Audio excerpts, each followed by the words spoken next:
I'm here with Dr. Mike Mew, who is a lecturer. He's a lead clinician at the London School of Facial Orthotropics, and he has become quite a bit of an expert on understanding what's going on with our jaws, with our breathing issues, with our posture, so many things connected to this. We know that the problem of, if you were a child of the 90s, you probably had to get braces in America. It's a big problem. A lot of people have crooked teeth, crowded teeth, teeth that show up here. Kids in the 90s, they had teeth up here in their cheek. Like, how did you get a tooth up there coming in that high up? I mean, it's all over the place. But we're glad to have Dr. Mike Mew with us. Thanks for joining us. Cool. Thank you very much, David. Thank you for your introduction. If I want to describe myself, I would more say I was an expert on faces. Okay. Why some grow well, and why some don't grow well. And the fact that there is a very large environmental influence on how our faces grow. I think people almost don't want to hear this. They want to feel that their face has grown genetically and that's it. But that is not happening. In modern society, faces are not growing as well as they should do. People aren't filling their full genetic potential, and crooked teeth, breathing issues, posture, forward head posture leading to postural issues, and many of the otolaryngology problems are associated with the face is not growing correctly. If you will, they're all symptoms. We've got this range of symptoms associated with incorrect facial development. Put simply, a structure that's not the right shape doesn't work as well as it should. And so what is the root cause of improper facial development? Is it, it's environmental, you said, and there's also a genetic component, right? But what is the primary environmental factor that's driving this a development of improper facial structures? Well, there seem to be two main factors. The first factor is we've gone from this incredibly rough, tough, hard, calorie poor diet. 10,000 years ago, people who didn't get enough food starved to death. Population was controlled by your ability to get enough calories on board. Mm-hmm. Now we've gone to this society where we've got, we're not short of food anymore, but the food's so soft. And calorie rich.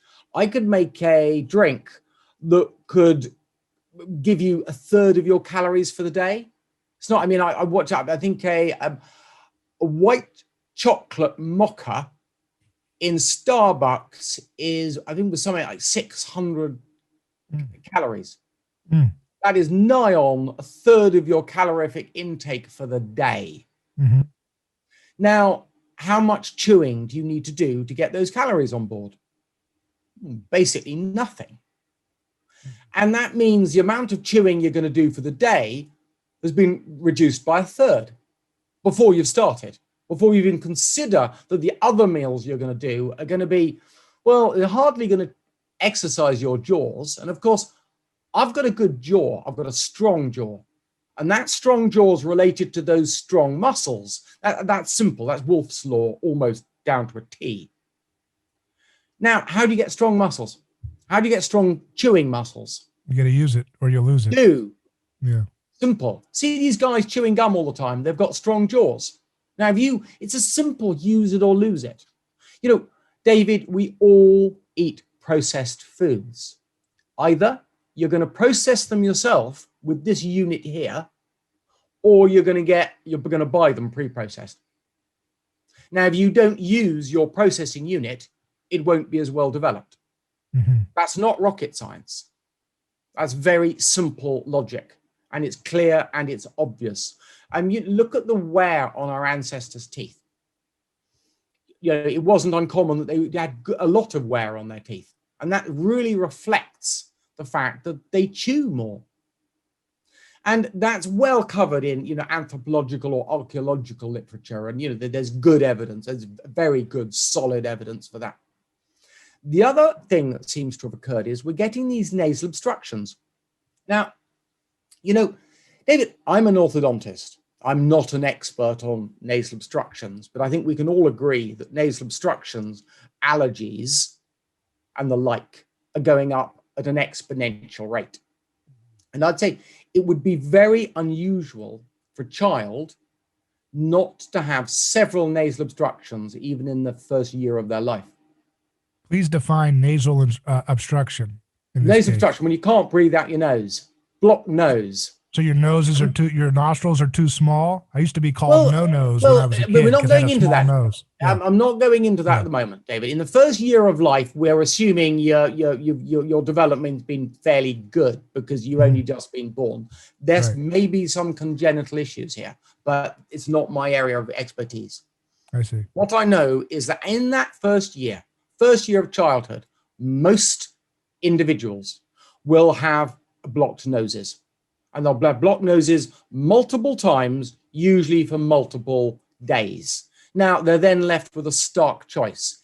Either they're not going to breathe, that's not a very good survival strategy, or they're going to remove their tongue. They're going to take the tongue off the roof of the mouth. They're going to lose that very important tongue to palate contact. They're going to break lip seal, open their lips, and breathe out their mouth. They will become, for the duration of the nasal blockage, they become a mouth breather. Now, after the nasal obstruction is cleared, they will either return completely, partially, or not return at all to their previous posture. And what's happening is many people are closing their lips, but those tongues are not going back on the roof of the mouth. And without that tongue on the roof of the mouth, the top jaw is going to get narrower. Mm-hmm. And if you've seen someone, so see someone who's had a stroke, right? And what's happened? Well, they're hanging the mouth open and they've got weak muscles. Right. Now, what I'm saying, and this is the very controversial element, it's very controversial, but it is true. It is absolutely on the nail. And that is that very, very few people in a modern society faces are growing properly. Most people listening to this, if you're listening to this right now, there's a high probability that your face is deformed. Your face has not grown to its full genetic potential. Face it, if you go back and look at the skull, I couldn't tell you if our ancestors had breathing issues. I couldn't tell you if they had diabetes or many of the modern diseases that we have now. But I know where their teeth were, or often still are in the skulls. Go to the British Museum, go to the big American museums. You can see where the skulls are, or the teeth are. You can see these skulls, and they all had all 32 teeth. They had all their wisdom teeth included, and a good space usually behind the wisdom teeth, with these huge, great big arches. You think about someone who's walked off the African Serengeti, someone out of the Brazilian rainforest, someone who's walked off the Australian outback. And these guys have beautiful body posture. They stand straight, they stand well, and they've got beautiful bone structure.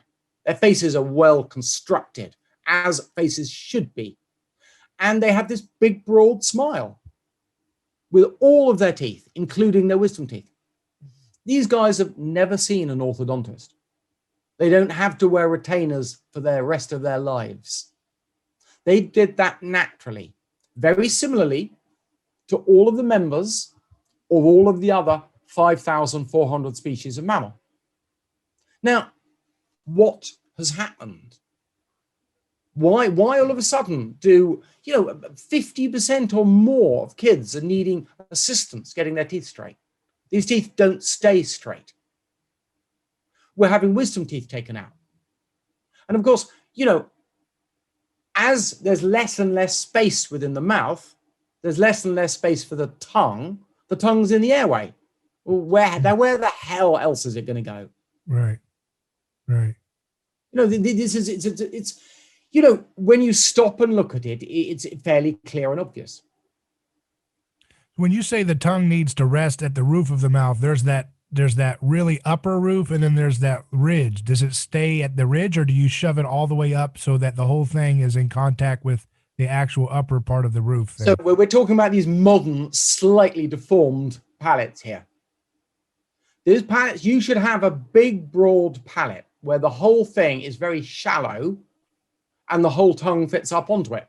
Most people will struggle to get their tongue on the roof of the mouth if they try now. Mm-hmm. It's possible for some is not. Effectively, the tongue should be on the roof of the mouth, not quite touching the teeth, covering all the skin, we call it mucosa, on the roof of your mouth.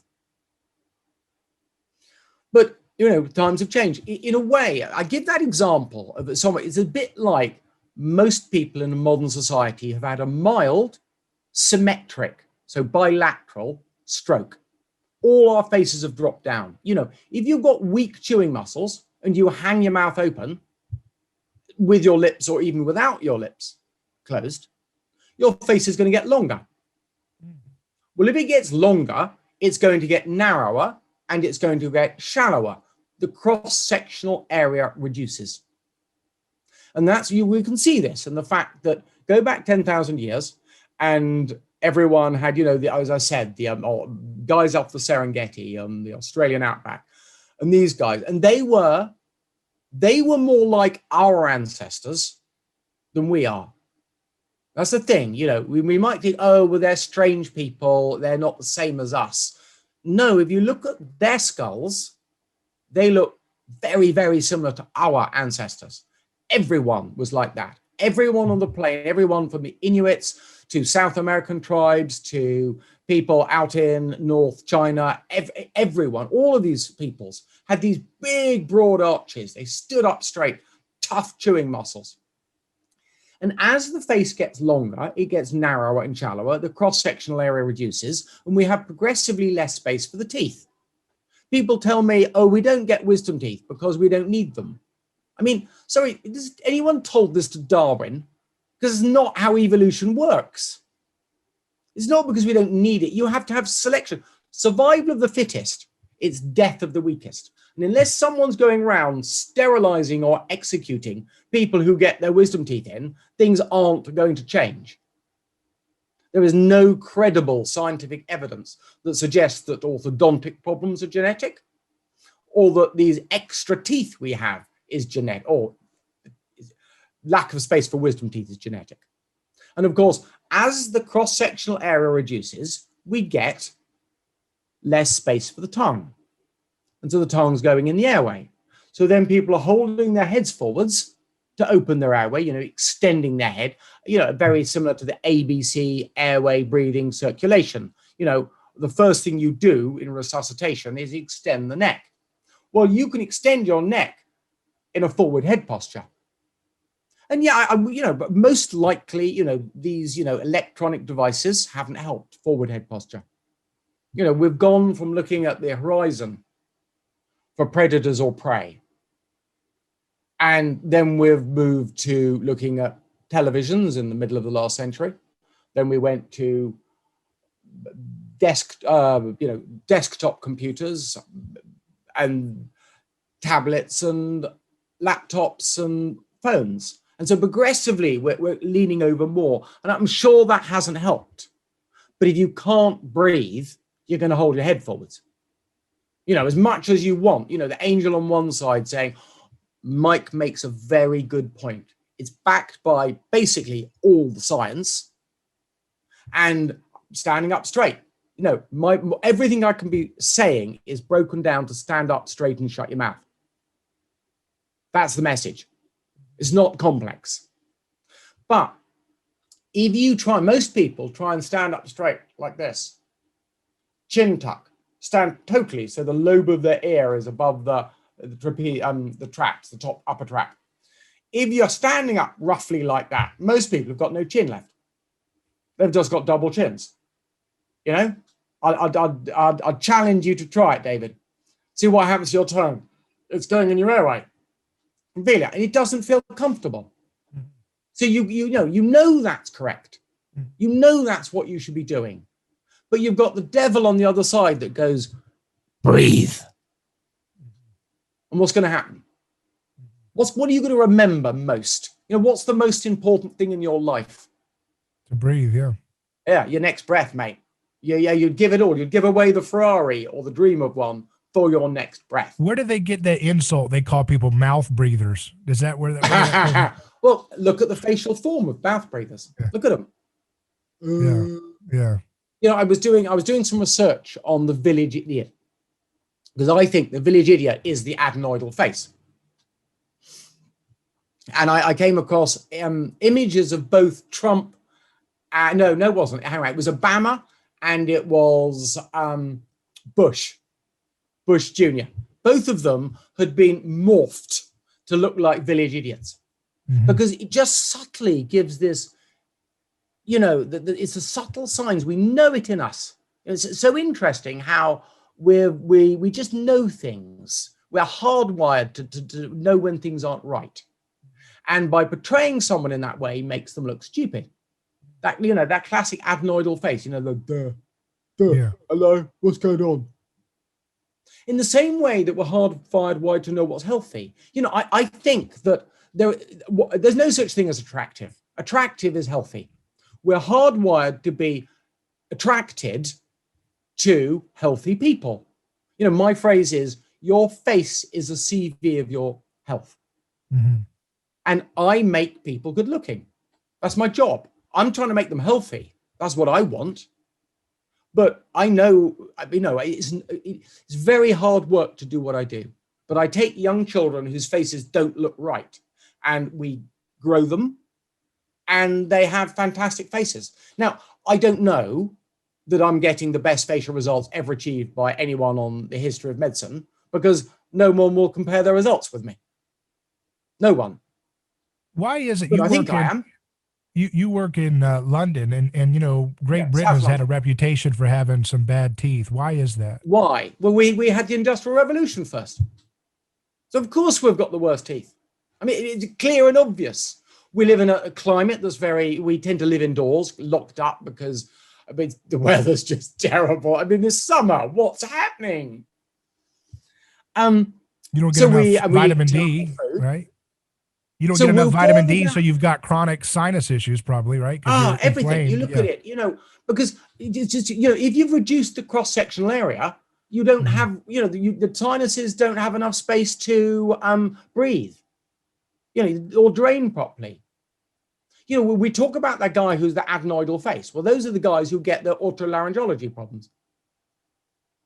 And is the problem of crooked teeth and everything, is that across the board in your practice around different ethnic groups, or is it primarily in a particular ethnic group? No, we're all. I mean, there are tendencies. There are tendencies towards a class 3, so it's jutting out that prognatic jaw we talked about earlier on. There's a tendency to have more of that in your Asian groups, also the Chinese, Japan, those groups.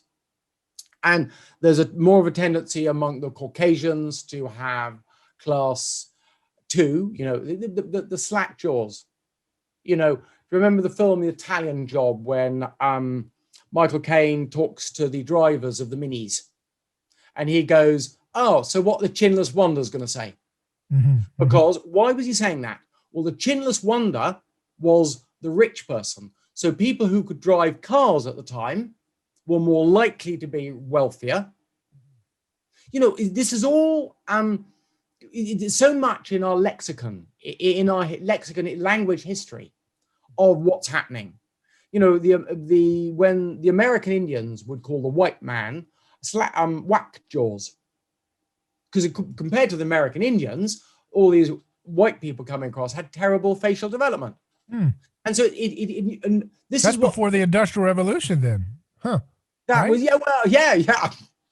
Things were already looking poor. What was the reason then? Then they weren't eating vegetable oils and drinking mocha lattes in the early 1800s. But the consistency of the diet was getting progressively softer and softer. They were eating corn too much.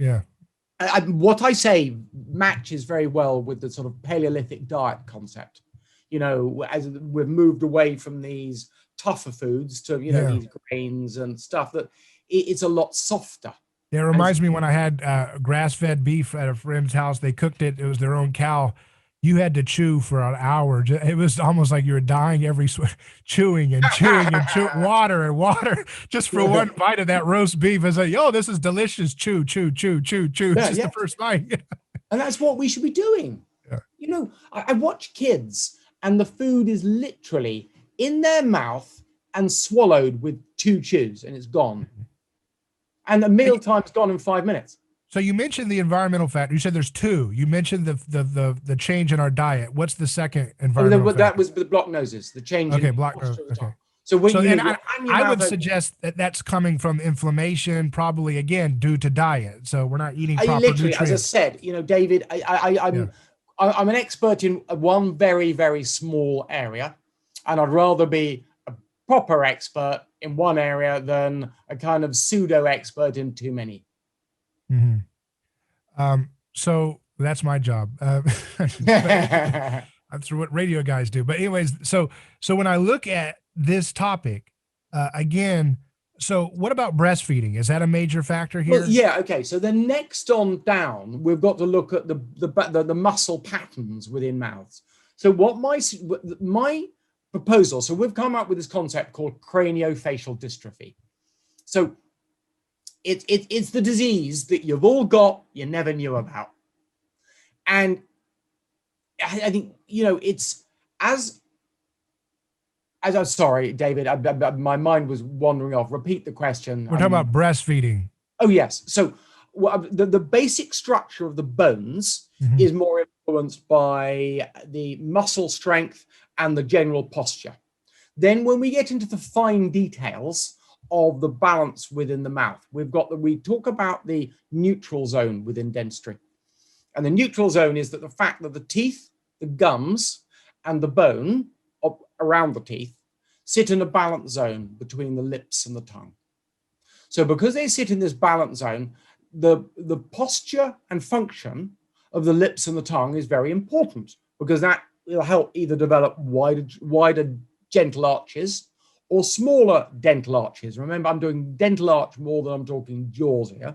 But of course, this is it's a matrix. It's flowing, you know, and it seems that breastfeeding, it was very important, particularly because it really encouraged the tongue to be on the palate. So it really helped you establish that tongue to palate contact. But it seems to be that breastfeeding was required for a good 2 to 3 years, with initially exclusively and progressively more food introduced. But babies would have gone from breastfeeding to solid food. There was a real lack of blenders 10,000 years ago. You didn't have any.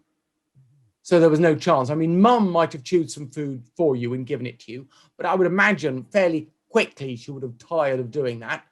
But you would just be given the food everyone else had.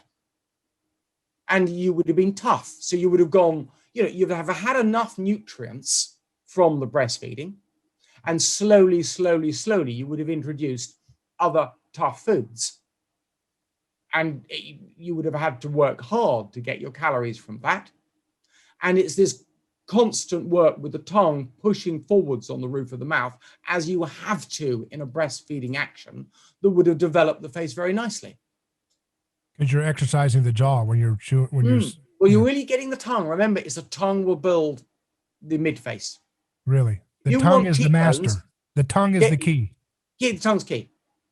It's all about the tongue. Are your teeth supposed to rest on, when you're walking around, are your teeth supposed to rest on each other? Are they supposed to have a little space? Yes. Now, I have so many discussions with dentists. We talk about the freeway space in dentistry as if the tongue is supposed to rest slightly between the teeth, with the teeth separated 2 to 3 millimeters. I disagree. I think we've only seen modern humans. And when you look at ancestral material, the high suggestion is this wasn't, the teeth were almost touching. But of course, if you have your tongue on the roof of the mouth, it's going to act as an antagonist against the chewing muscles. So, you know, if you clench or you grind, it's because your tongue's not on the roof of the mouth. Your tongue's on the roof of the mouth. Now you all of a sudden have your natural antagonist working against your jaw closing muscles. And the system just kicks in. Try it. You know, I guess many of you will struggle to get your tongue on the roof of the mouth properly. I've had it almost the entire interview. I'm doing great. Feels like I'm lifting weights right now. Yeah. Can you tell it's up there? Can you tell it? No, you can't. This is the big problem. David, one of the biggest problems here is we have no idea where most people's tongues are most of the time. Mm-hmm. And any attempt to look will probably change the situation. Mm-hmm. You know, if I just want to have a sneak preview into your mouth, well, I'm going to have to disturb you to do that. So we don't know whether they're really following through with keeping it there. Sorry, say it again. We don't really know whether they're following through when no one's looking because you can't see. No, and this is, so I have this endless debate with people. The problem is, again, it's that the desire to breathe is a constant all the time. And people make a real effort to change, but they don't change as much as they think they do. And for most people, when I say getting the tongue on the roof of the mouth, it is not just as simple. You've got to get the back of the tongue up there properly. Then you need to get the tongue suctioned onto the roof of the mouth. So, and then something very strange, it's almost like a primitive innate reflex that then occurs and the tongue just hitches up and stays on the roof of the mouth. And and I think that this is the anterior column of head support. We're missing this column of head support because the tongue's hanging down and then it goes down. And this primitive reflex of the tongue being on the roof of the mouth is missing in most people. And for a lot of people, if they try to get the tongue on the roof of the mouth, if they try particularly to get the back third of the tongue on the roof of the mouth, then, well, the back of the tongue's in their airway. And how do you cope with that situation? Mm-hmm. Interesting. So what is the solution? Or first of all, let's keep talking about the problem, then we'll get to the solution. So what are some of the some of the downstream effects of, because first thing is people want to have good aesthetics with their teeth. And so if that's not a big enough motivator for you. David, back up a second. Yeah. People are going to want good aesthetics with their faces far before they want good aesthetics with their teeth. Look around. Look at the people that grace the covers of magazines. These really good bone structures. Well, if you've got good bone structure, you've got good facial development, you will probably have space for all your teeth. Mm-hmm. But you're also going to have space for your tongue, your airway, and most of those people have pretty straight teeth. Maybe not perfect, and I know a lot of those people on magazine covers get their teeth aligned because they're perfectionists, don't really need it. You look at people with really poor facial growth, do they have straight teeth? Generally not. It's difficult to be 100% on anything. It's the human body, biological variation. Yeah, if you don't be careful, you're going to start a social justice campaign for crooked teeth. That's going to be a problem. You know that, right? Well, people are going to say, my crooked teeth is beautiful. It is my right. You are suppressing me by telling me my teeth are bad. I hate to think of the... you're going to start that. You better be careful. I hate to think of the... Listen, I'm a doctor. You're in London. I'm trying to make people well, all right? Now, I hate to think They're going to call it jaw positivity. Jaw positivity. Yeah, I hate to think what people are going to say. They're going to eat me alive, I'm sure. It's just... I'm trying to make people well, but it's such an emotive thing. This is why this science has been ignored. People don't want to admit that the way their face has grown isn't perfect. Why? We're in this era where everyone says, oh, be happy with how you are. Okay, yeah. Sorry, and die young.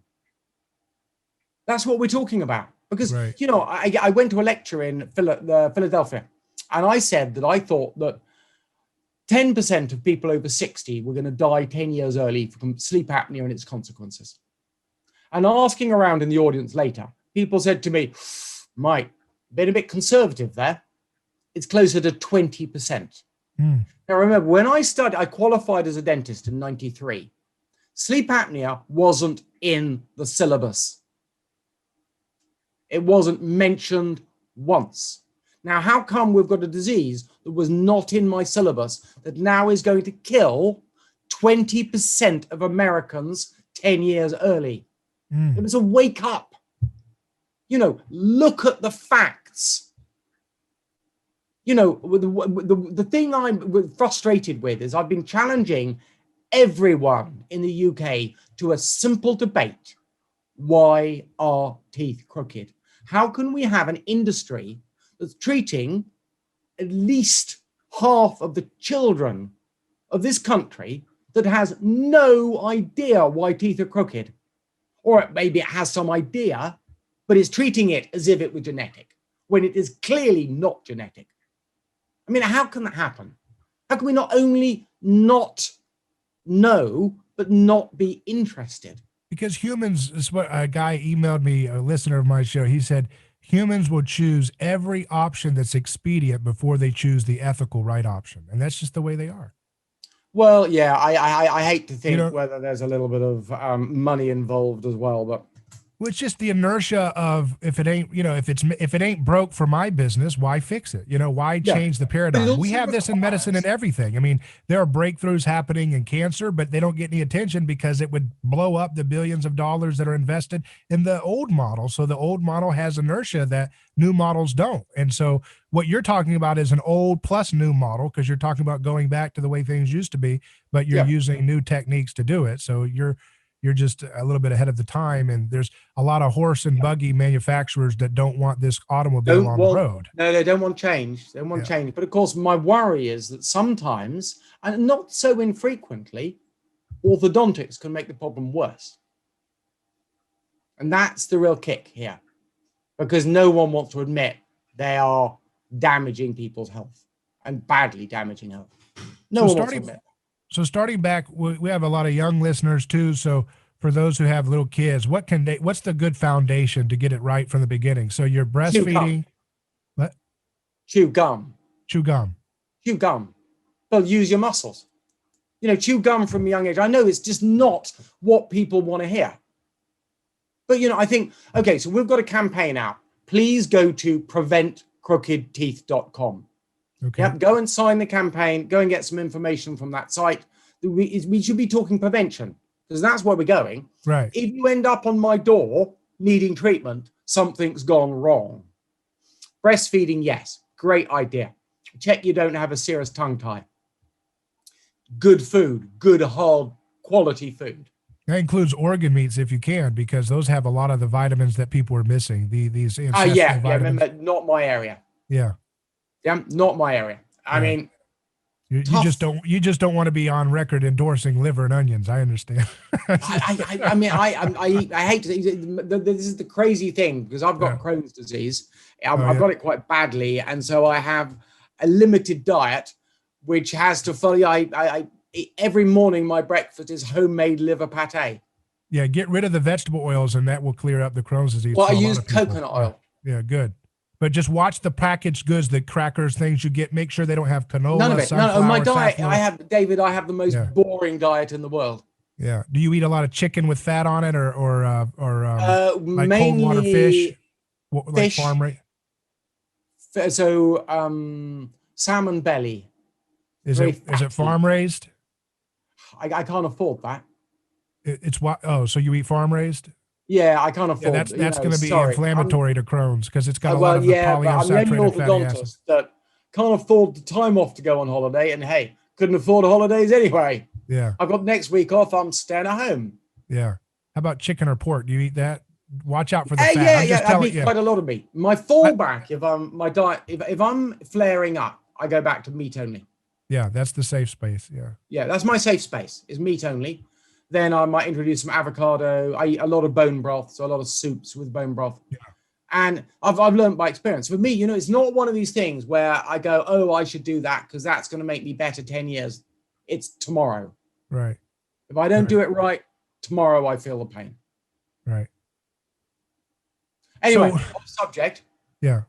So sleep apnea is caused by having these malformed faces, right? That's kind of where you're... Okay, all right. So I'm not an expert on sleep apnea. I'm an orthodontist.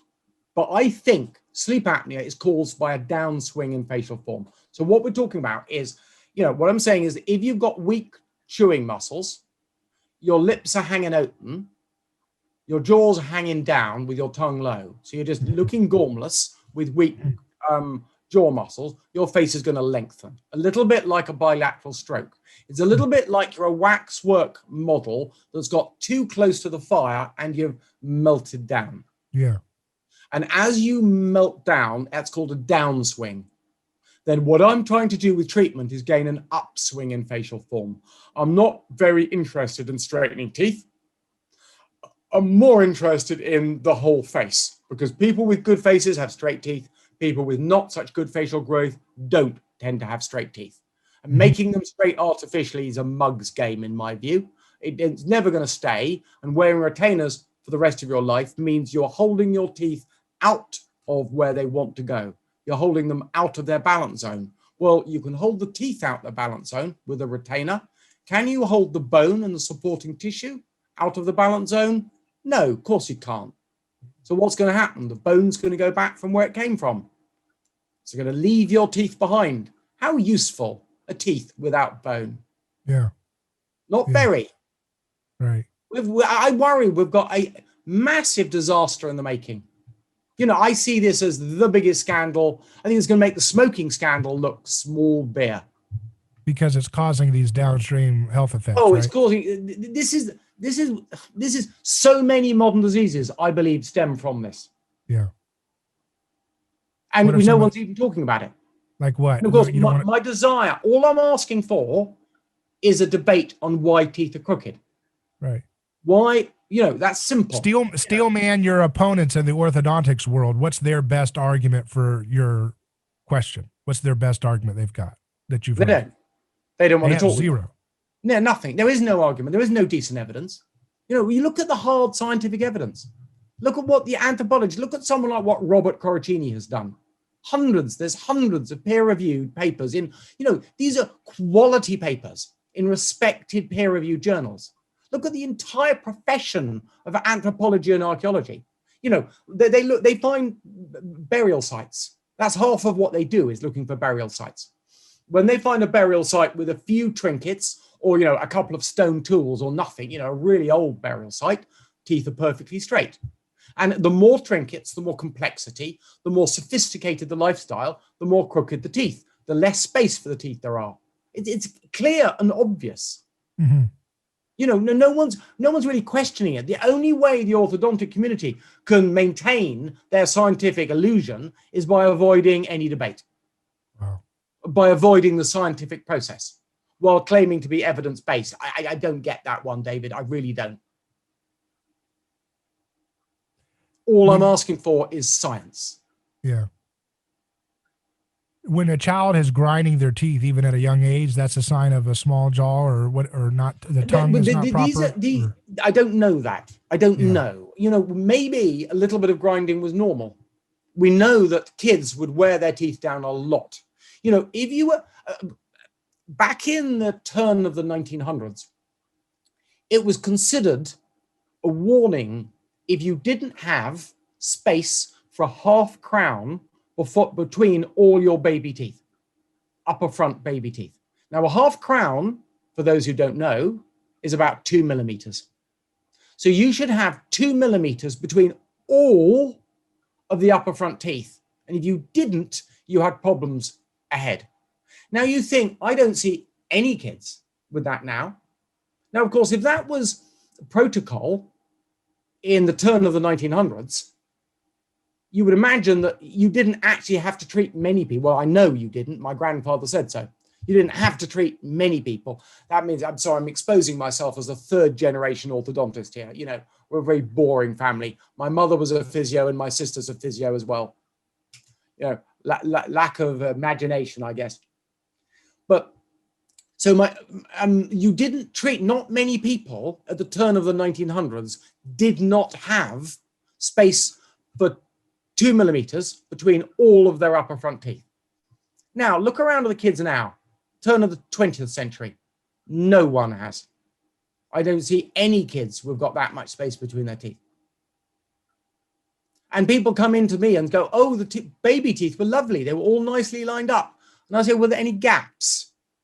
And they said, no, they were perfect. And I said, no, perfect is big gaps. And of course, also having the teeth well worn. So if you've got the teeth well 2 millimeter worn, gaps between every top teeth, right? every top front tooth, What about the bottom teeth?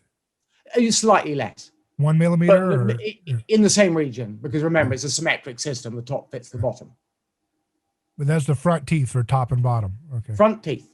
Yeah. Front top teeth, 2 millimeters. You would get, so, you know, the dentists in the turn of the 1900s would put half crown between all the front teeth. And the protocol was, if you didn't have enough space, you would do X, Y, Z. And you would hope to cure malocclusion with a small course of expansion. So these guys would never have any crookedness again and get their wisdom teeth in. You know, we should have our wisdom teeth working and in function. And if you think you've got a lot of kids out there now who don't have the wisdom teeth, plus they had a premolar extracted for orthodontics, and they didn't have space behind their wisdom teeth either. You know, it's like we're a different species. Mm.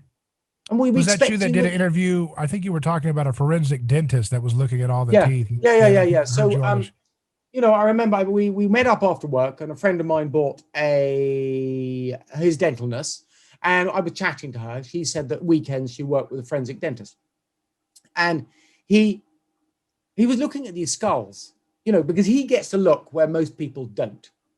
You know, you can't go and meet some 14-year-old and just open his gums up and have a look.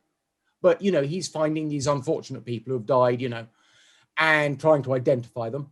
And he's saying it's like these are different species, you know, and also then he's seeing what we call fenestration and dehiscence. This is where the teeth are breaking through, the roots of the teeth are breaking through the bone. Mm. And when the skulls I worked on when I was training would have the odd dehiscence and fenestration. The ancient skulls of hunter-gatherers, well, I don't see many from what I've seen. And yet these modern kids today, all the roots, almost all of them are coming through the bone. He said it's crazy. And what we don't know is what's going to be happening, because we have not been doing modern orthodontics for very long. You know, only 20, 30 years we've had this mass orthodontics, and everyone's jumping on the bandwagon. I mean, stop for a second and look around you. How many dentists in their dental clinics are not offering Invisalign, 6-month smiles, something like that? They're all offering that. Yeah. And all the orthodontists are busy as hell. We not see either. Everyone has suddenly got paranoid about how they look. And that there must be some truth to that, because people are becoming more concerned about their look. But also, in combination with this, there's a rapid increase in incidence of and amount of crookedness. And most people who are going to there and having Invisalign as an adult had orthodontics as a child, and they're having it again. And sometimes they have it a third time. And do we really think that this is there are no risks to doing this? I mean, we really think you're not damaging the teeth, the roots, and the bone from all this moving around one way than the other way? I mean, again, all I'm asking for is debate. You know, don't believe a word I'm saying, but support my message for debate. Support my campaign for prevention and debate. You know, have you been to America and debated some of the orthodontists here or nothing? No one will talk. Never had it. Never, ever. As a single. Because America's a little bit more of a debate society, at least nowadays, than maybe your place. You know. Yeah, you'd be surprised. Really? You could debate there too? No. Oh, no, you're not going to get a debate out. Oh. You try. David, go and get an orthodontist. Go and get a senior orthodontist to come and have a debate with me. I want to get the orthodontist that I had as a kid, and he had that horrible medieval torture device with the key. Oh my goodness, where you have to turn the jaw. Yeah, that I hate to say, David, that medieval torture device. My father took the National Health to the High Court to allow those to be used. He was on the other side of this issue, huh? Well, that's whitening. That's what I do. I'm big into that. Oh, so you like the medieval torture device? Yeah, I talk. That's all I do. Well, I do. You know. You like that device? Yes, it's good. Real? Yes, it's widening. It's creating space for the tongue. I thought you were against all orthodontic devices. You're not? No, but I have to use orthodontic devices to get the results I get. You know, but I always tell people. So you use braces? You mean braces? The terminology has changed. Okay. Braces, you mean fixed braces? Yeah. Yeah, the ones that glued onto the teeth. No, yeah. I don't like those. I think they're worse they're net detriment to your health. But you like the torture device, that thing with the key that you turn Oh every yes. night. Yeah. Oh yeah. Yeah. I'll do those, mate. That doesn't have an artificial, like you were saying, like you're artificially messing up what the teeth want to do or Well, whatever? sometimes you have to. If you're in a hole, sometimes you need a helping hand to get out that hole. Okay. Okay. Now Yeah. that's what I do. I help. So we were talking earlier on about having enough tongue space. And I said, if you don't have enough tongue space, what are you going to do? You're going to need a helping hand from one of those torture devices. And then I use other devices that if you drop your jaw down, it hurts. It works. I'm not saying this treatment's not for everyone. I say my treatment that I do is terrible. It's only, in my opinion, better than the alternatives. But if people listening, if they've got some problems with their jaws, you said stand up straight, keep your mouth shut, breathe with your nose, fix your diet, chew a lot of food. Is there exercises you can do like this? Does that help? Well, this is so yes, there are exercises, and so I got bored of giving the exercises to my patients because it's repeating the same thing time and time again. It's just it's boring. So I put some of them online. And have you typed mewing? Have you Googled mewing? I have not. Right. Okay. Google mewing. Those exercises kind of got more popular than I was expecting. You became a meme a little bit? They christened mewing. I didn't come up with the term, but there are millions of mewers out there now. And it's crazy how many people. But there are What's exercises. a mew? Can you do a mew? No, it's a whole group of exercises. Okay, I see. But it's basically getting your tongue on the roof of the mouth. In fact, I'll give myself a plug here. We're going to do a series. We're going to do an app, mewing app. So we're going to release it as cheap as we can, trying to raise much awareness. I just want to all I want to do is raise research funding. I need money to research. When you're working as hard as I do, you just don't have a spare moment to focus on anything else but just getting people treated, improving the system. I need a research fund. Research doesn't happen without money. Are there any researchers interested in your work around the world? No, of course they're not. No. I've written to every teaching institution in the UK twice. I've had endless, I'm pressurizing people. Remember, we're a socialized healthcare system in the UK. That research money, they're salaried people on the public purse. I'm paying for them in my taxes. All your listeners in the US are paying for the same people in the US. Why aren't they coming to research? Why aren't they coming here listening to what I'm doing? The biggest teaching hospital in the UK is 20 minutes up the train line from me. Well, they just come down and have a look. If we went and had a look at the facial outcomes of their patients, and they looked at the facial outcomes of my patients, this would be done in a morning. Or we could have that debate on etiology. It'd be done in a morning. But you can't. People go, we can't compare faces because it's not ethical. People haven't consented for that. Well, why don't you consent them? Why don't you ask them? If they wouldn't mind us coming along one day and having a scientific look, we're not going to put this all online. We're just going to have a look as professionals. So if money wasn't an issue, you had a blank check for research, what would be your ideal research study that you would want to commission? If you can get your... now you're asking me. Right. Well, first of all, so I've saved my money up. I've not gone on holiday. I'm not going anywhere. I'm buying a 3D scanner. The bloody thing's still in Tennessee. I want it as soon as possible. I start taking facial scans every couple of visits of my patients. I plot their facial changes. Now I want to get kids in school. So we take normative samples, just look like normal people grow. And then we take people who are having orthodontics and see how they grow. And just find out, understand what's happening. What I'm saying is that orthodontics, society, the way we're growing up is not encouraging us to get good facial growth. All right, how are faces growing? Let's get some marks in the sand. Then let's see how orthodontics affects faces, because that's what worries me. You know, my father went on national television in 1998 saying that he thought about 10 to 20%, but probably 20% now, I think, of faces can be damaged for conventional orthodontics. You know, his reputation was destroyed. And yet I see facial damage. Go online, Google it, have a little look. But they destroyed his reputation totally. And, you know, part of my mission now is to restore my father's reputation. That's what sons should do. But also I want the truth. I think, you know, these simple public health messages could help people. And if we had this technology, then we could study it.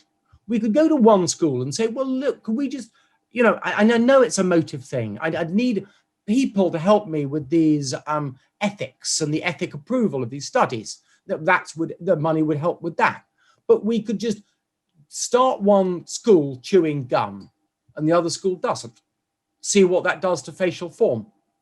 Start telling kids. What age would you start at? 4. 4, okay. 4. I think it's difficult, you know, it's difficult under that because they swallow it or they, you know, it's difficult. But, you know, some tough chewing gum, eaten, you know, 1 or 2 hours every day. But also you could get the schools to tell kids to sit up straight and shut their mouths. That's not a new idea, is it? Should you roll your shoulders back all the way or not all the way? I'm not an expert in body posture. I can't be drawn. I don't know. Yeah. Okay. You know, but again, when I've got a whole concept of using the tongue, and it's amazing when you get your tongue in the right place, how your body posture follows through. When you get your tongue in the right place, how you start walking just like barefoot walking. When you get your tongue in the right place, your body posture just improves. It's very interesting. So the tongue is the tongue is the key for the body posture too. It's not the other way around. Well, I think it's a missing element. I mean, there are many bits at key for body posture. You know, lots of bits. What if you have What if you have a big heavy beard? Does that weigh the jaw down and pull it back? I'm serious. I mean, does that add to it? What if you? I was also wondering if you have a big brain. Yeah. Using your hair, I'm sure that doesn't help either. It's not pulling your head back. But what about a big brain? Does a big brain pull the, you know, make the jaw your head tired? Should be balanced on the top. And if your head's balanced on the top, so if you make no effort to hold your head in the right place, then you're balanced. We should be balanced. Go back, look at those guys walking off the African Serengeti. Look at their body posture. But, you know, I just want research. I want to understand this. You know, apparently, you know, by reputation, I'm getting the best facial changes ever achieved by anyone in the history of medicine, anywhere in the world. We're sitting here getting these results. We're banging them out. I'm asking for research. I'm screaming to people, just come and have a look at these results. And no one's interested. Have you talked to Matt Ridley at all? Say that again? Have you talked to Matt Ridley? Dr. Matt Ridley? Who's he? He's in the House of Lords with you guys. He's the zoologist, and he's kind of a contrarian voice for things. Maybe he could get you some. I'll write that name down. Matt Ridley. Well, I mean, it's becoming all the more pressing now because he's a zoologist and he's a famous biologist. He's a member of the House of Lords over there. Do you have a contact? Because normally you need introductions to get to talk to these types of people. I'll introduce you. I'll do what you need. That's what I find. Most people just never respond to me. And the funny is, you know, you get someone interested, you get someone sort of clued up, then they go and ask a senior dentist. And of course, a senior dentist will quickly tell them that I'm a complete charlatan. Don't talk to him. He's a charlatan. And what's the best argument they have that you're a charlatan because you don't like braces? It's a reputation. If they have no evidence. He's got no evidence. Yeah. He's got no evidence that is right. What? Sorry, we looked at the evidence. Yes, I don't have evidence that the treatment that I'm doing is, I don't have any evidence on the treatment I'm doing. Well, not much, because no one will help me research. And it is such hard work. You mean clinical, you mean like clinical evidence? No, I don't have clinical evidence. Right. But I've got, so that's why I'm just saying we need a debate on why teeth are crooked. Everything will follow from that. Right. You know, I don't even want my worries that orthodontics could lead to sleep apnea or jaw joint problems or bad body posture or that this is happening anyway. literally, just start with the etiology, start with the debate of why it is happening. And then we'll know from there. But of course, to add insult, you know, I spent a 5-year letter writing campaign. I had questions asked in the House of Lords on the all-party dental committee, you know, the General Dental Council, 3 different chairs, the quango above the General Dental Council, the British Orthodontic Society, I mean, endless mails. I mean, just about everyone that I could think about writing to, I wrote to. And I said, look, what's going on? We just need debate. We need the scientific process. You know, this thing that's achieved, got us all of this, you know, allowed me to be able to speak to you on the other side of, well, a third of the way around the world in real time and be recorded and sent out to everyone else. You know, this technology was created by following the scientific process. You know, how can we have a group of doctors who decides, fingers up to that, we're happy guys, don't do that, don't engage in the scientific process, it might, you know, damage our income. But on top of that, I'm now being taken to I'm being taken to court, well, you know, the General Dental Council court, where they're trying to take my license away. And we've got 4 cases, 2 of them on the videos.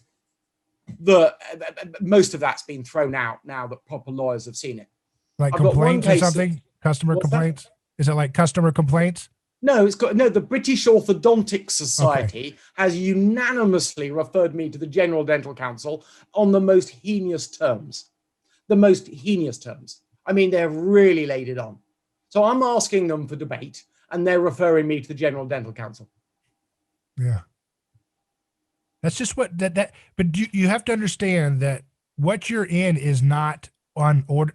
Your situation you're describing, my whole show, we examine scapegoats and we examine how society has these kind of religious structures that kind of coalesce around specialty bodies of knowledge, and they create kind of an inner sanctum, and they expel and sacrifice anything that violates their kind of shared dogma. This is a religious thing. It goes back thousands of years. You have to understand, you're messing with anthropology on more ways than one, not just No, I'm very familiar with that. Yeah. But there's an old phrase: don't go in for a fight if you might lose.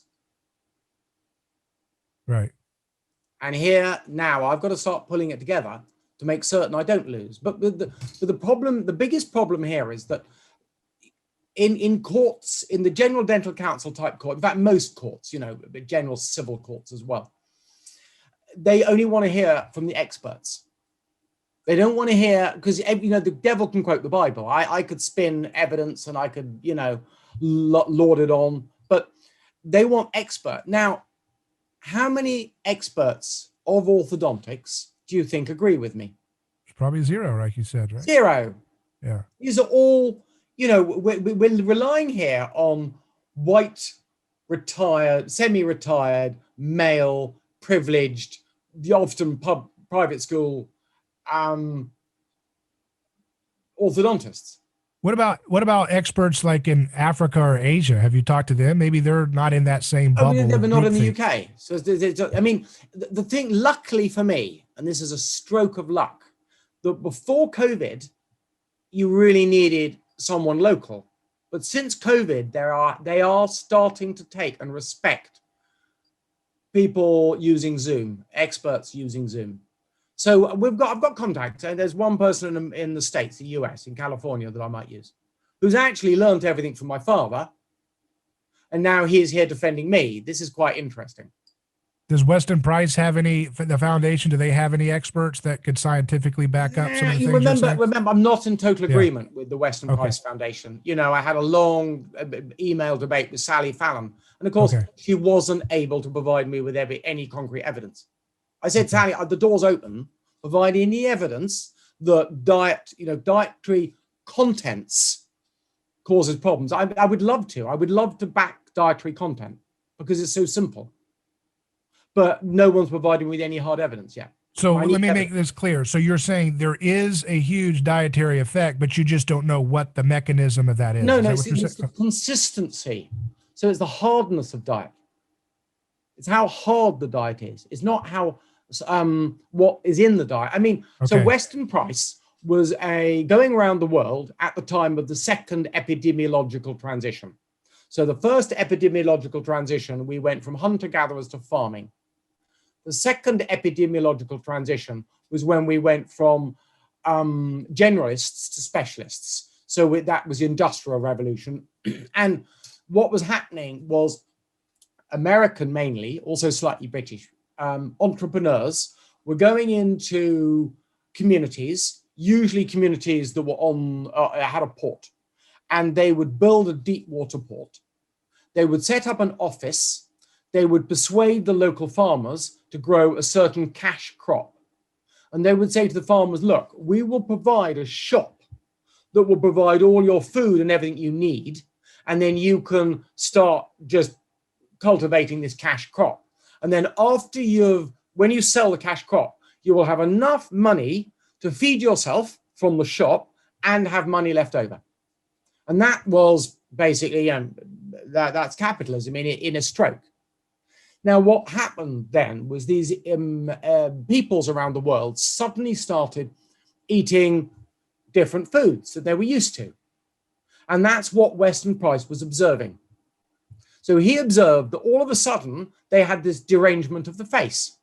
And he was a contemporary of Mellanby. So we'd worked out, or we already knew about scurvy and lemons and limes, why we were called limeys, because the British Navy made it sailors eat limes. So the Americans called us limeys. Well, at least we didn't have scurvy. Mm-hmm. They just worked out what it was and the fact it was vitamin C. Mellanby worked out vitamin D, wasn't it? And all these vitamins were dropping down. And here's Weston Price, and he notices this group of people changing their diet. So he postulates, what was it, vitamin A, D, possibly vitamin K. Now, that was a very sensible postulation. However, he didn't account for the fact that you were going from this incredibly rough, tough, hard diet to a very soft diet. He didn't equate for it. So clearly, the major factor that Weston Price did observe was a change in the consistency of the diet, not the contents. Now, I would love to see some good research showing a link with contents, and we should be able to see that. I've got lots of case examples where you should see it, but you don't. Now, if someone, I'm doors open, come up with some good science, I will eat it. I will eat that science. Just provide me with some. It's hard to measure because so many people are eating the Western diet. It's hard to have a control. Hang around. You've got other things. Vitamin D is a sunshine diet, isn't it? Well, hang around. You've got Britain populated Australia. All right.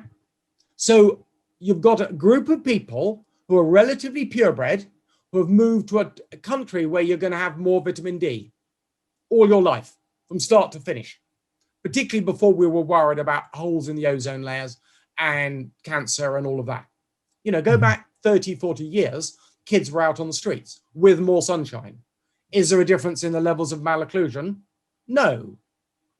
And yet they've got far more vitamin D from word go. Their parents will have far more vitamin D all of the time, particularly just before fertilization. And do you see a change? No, you don't. Well, I think my hypothesis is the big factor could be the replacement of animal fats with vegetable oils. That's my hypothesis because that's ubiquitous around every Western culture. It is ubiquitous, but then that would need further. You'd need. I'm just saying that's my theory. That's my hyphypothesis. I don't have any basis to explain. I mean, we can go into that, but I'm trying. Because if you look at indigenous cultures today, the ones they're eating. Some of them are high carb diets. Some of them are low carb diets. Some of them are lots of vitamin E. Some of them are not. But the key overlying factor seems to be that they don't eat these vegetable oils, and that's where you see a lot of the diseases of civilization that are not present. So that seems to be the kind of factor that's consistent there. Yeah, it's interesting. As I said, I was literally saying to my wife the other day, "Stop that sunflower oil." Mm-hmm. That's the worst. That's the highest linoleic acid. I know. We might have a little word this evening. Yeah. What do you think of olive oil?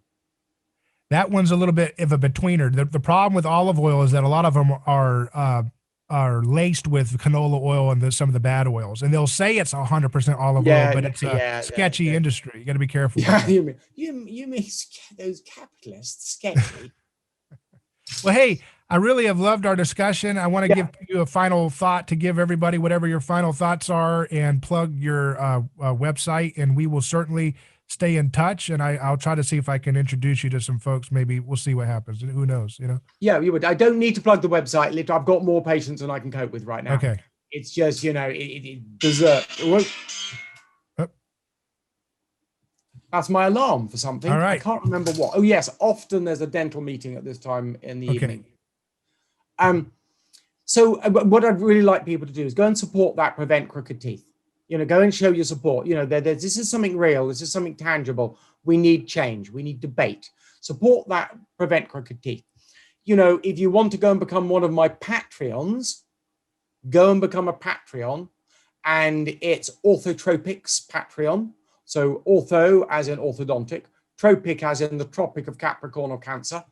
Or it actually means growth, tropos. But so we're doing straight growth rather than straight teeth. Orthotropics. Literally, it all helps because, I want research. And this is everyone. The only people who are not interested in what I'm saying is people without faces. If you've got a face, you've got skin in the game. And what I do and what I say is going to be important to you.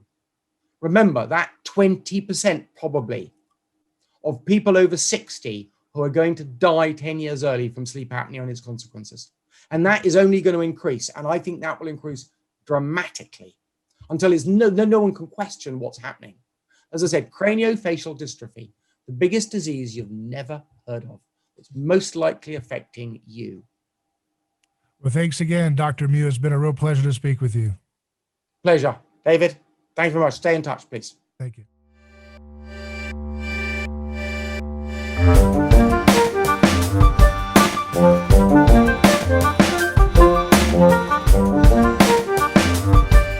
Thank you.